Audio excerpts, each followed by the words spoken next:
महाराष्ट्राच्या किनारपट्टीवरील रत्नागिरीसह रायगड आणि सिंधुदुर्ग जिल्ह्याला हवामान विभागानं रेड अलर्ट दिला आहे, तर हाय टाईडचा सुद्धा इशारा आहे। या पार्श्वभूमीवर किनारपट्टीवर अनेक ठिकाणी समुद्राच्या जोरदार लाटा धडकताना दिसत आहेत। रत्नागिरी तालुक्यातील प्रसिद्ध श्री क्षेत्र गणपतीपुळे येथे सुद्धा समुद्राच्या लाटांनी तांडव करायला सुरुवात केली आहे।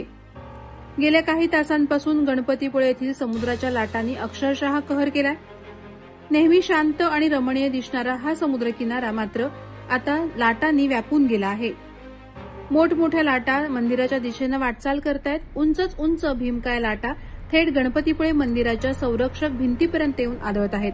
प्रत्येक लाटेच्या धडकेनं पाणी मोठ्या प्रमाणात उडून मंदिराच्या परिसरापर्यंत पोहोचतंय। व्हिडिओमध्ये दिसणाऱ्या दृश्यांमध्ये आपण पाहू शकतो की समुद्राचं पाणी मंदिराच्या आवारातही शिरलंय।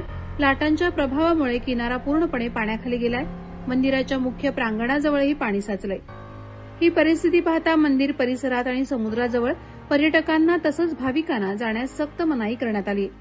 जिल्हा प्रशासनानं सर्व नागरिकांना आणि विशेषतः किनारपट्टीवरील रहिवाशांना अत्यंत सावधगिरी बाळगण्याचं आवाहन केलंय। प्रहार डिजिटलसाठी अनघा निकम मगदूम, रत्नागिरी।